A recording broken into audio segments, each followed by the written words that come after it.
The Bulgarian-Hungarian Wars were a series of conflicts that occurred during the 9th–14th centuries between the Bulgarian Empire and the Kingdom of Hungary. The nearly 500-year conflict encompassed the northern and western Balkans, or what is known today as northwestern Serbia, Romania and northern Bulgaria. The first clashes occurred in the late 9th century, in which the Hungarians were pushed west. Later, during the 10th century, the Hungarians overran the Bulgarian dukes in what is now Transylvania and conquered the eastern parts of the Pannonian Plain. The raids against Bulgaria continued until the middle of the century, when peace was restored. Both countries sustained friendly relations until 1003, when another war broke out, further diminishing Bulgarian power in Eastern Europe. In 1185, after the re-establishment of the Bulgarian Empire, both states fought numerous conflicts for control over the provinces of Belgrade, Braničevo, Vidame and Severin Banat.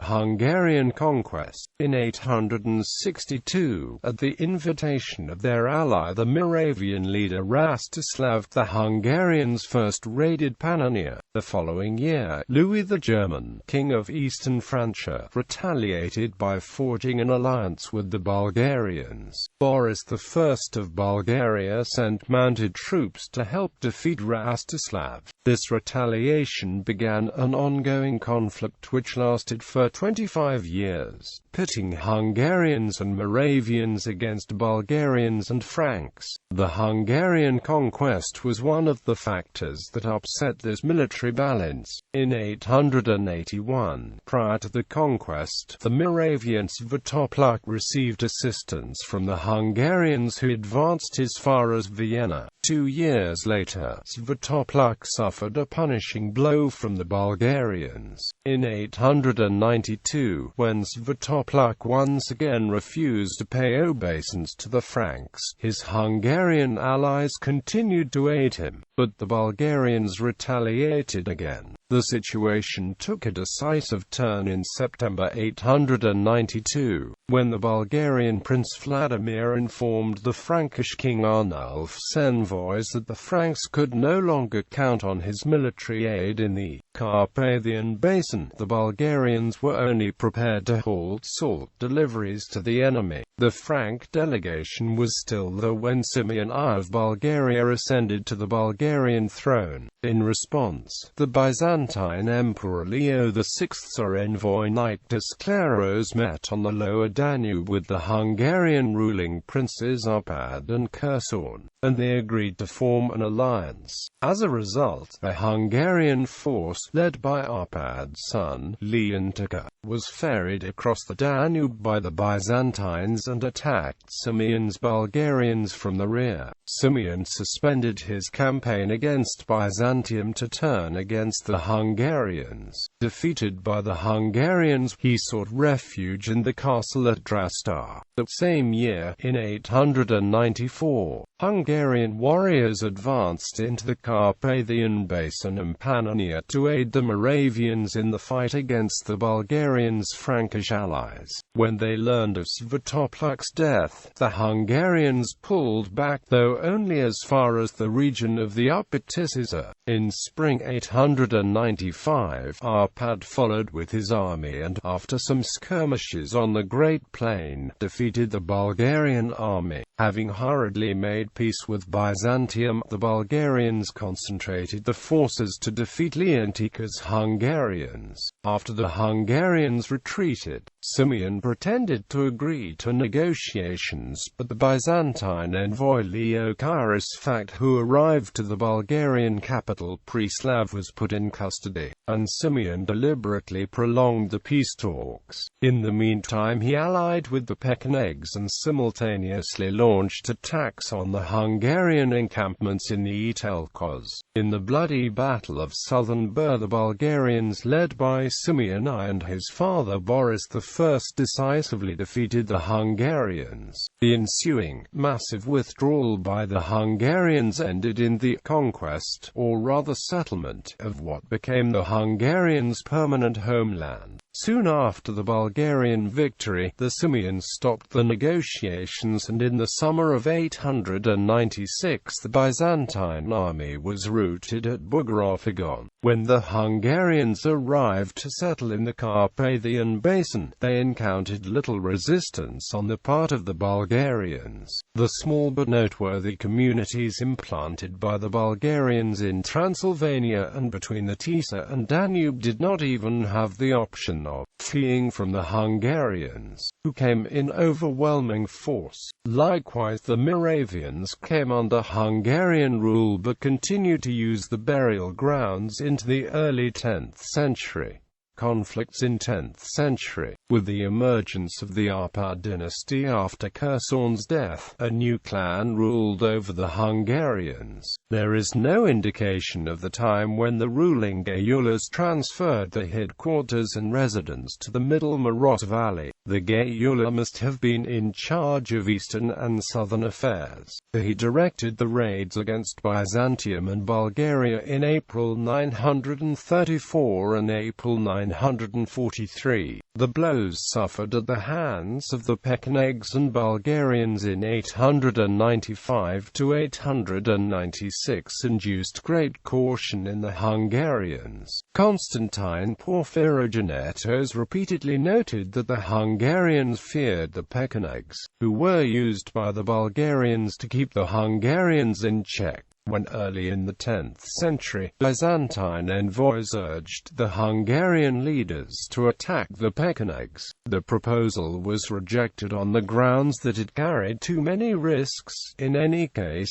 the Hungarians had no intention of reoccupying the Etelkos, now held by the Pechenegs as far as the Danube Delta. They tried to preserve peaceful relations with the Pechenegs so that they would be free to concentrate on more westerly targets. The Pechenegs, for their part, preferred to raid the richer lands of the Bulgarians and Byzantines rather than the poorer Carpathian Basin, which was in a state of some turmoil due to the Hungarian conquest. Thus the anti-Hungarian alliance of the Bulgarians and the Byzantine Empire gradually fell apart, and the two old enemies, the Hungarians and the Pechenegs, pursued a rapprochement in the face of growing Bulgarian might. In 913, Simeon launched the first in a series of military campaigns by which he seized from the Byzantines most of the Balkan Peninsula. 6 years later, he exchanged his title of Great Khan for that of Tsar. He was not a man to let the salt mines and gold deposits of southern Transylvania pass into Hungarian hands without a fight. In order to conquer the rest of Transylvania as well as the region between the Maros-Tisa and Danube rivers,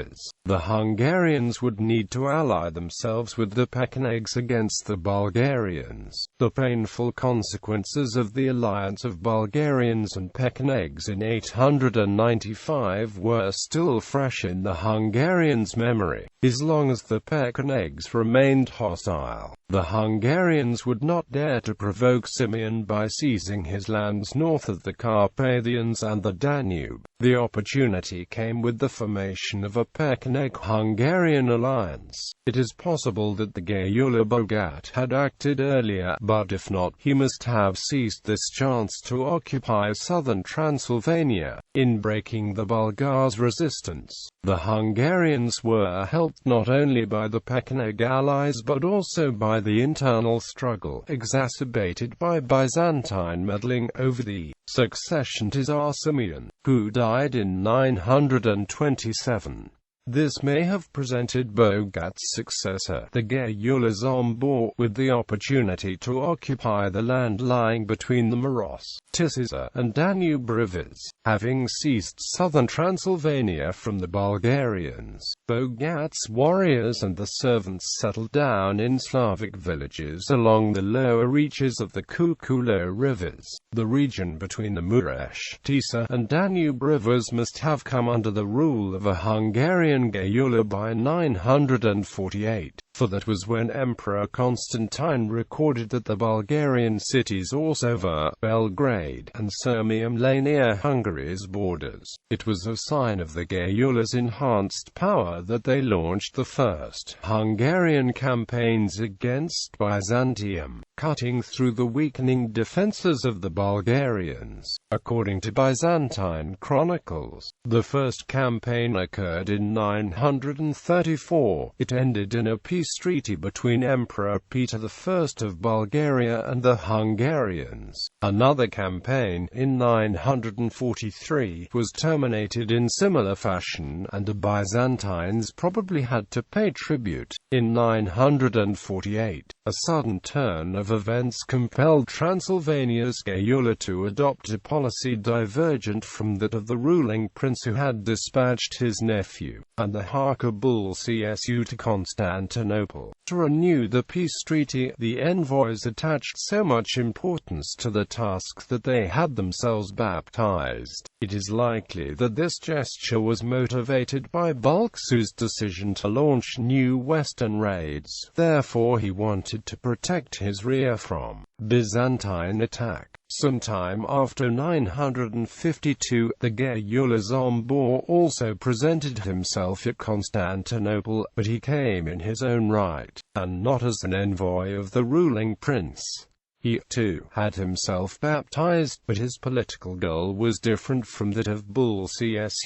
Zombor was interested not in western raids but in the anti-Bulgarian plans of the Byzantine court. The latter had never given up its ambition to crush the Bulgarians and restore the old imperial borders on the Sava and Lower Danube rivers. The Gayulas also considered the Bulgarians, from whom they had seized the territories that lay north of the Danube, and the Carpathians, to be the principal enemy. The Arpadian ruling princes would have been satisfied with Byzantine neutrality, but the Gayulas sought an alliance against the Bulgarians. War of 1003.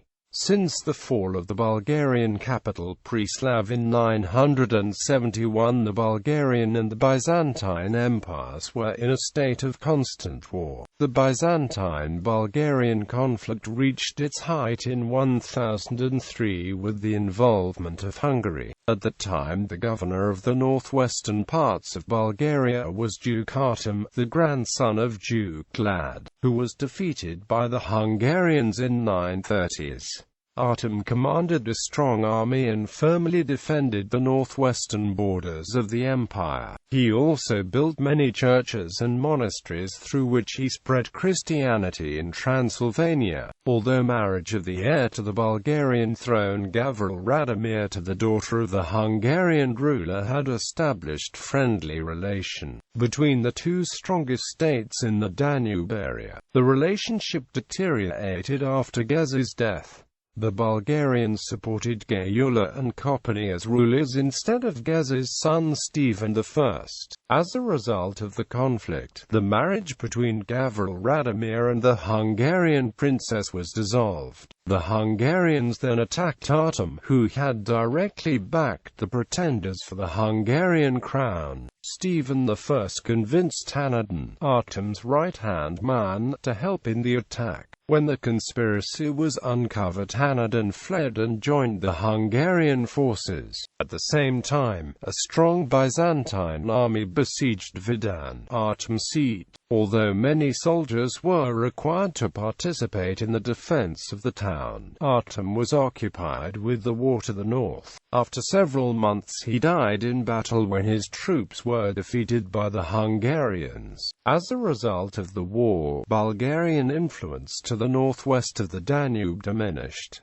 Hanadan's story is wrongly described in the above text. This is a mythological tale not believed by all. Conflicts in 14th century. Hungarian occupation of Vidan.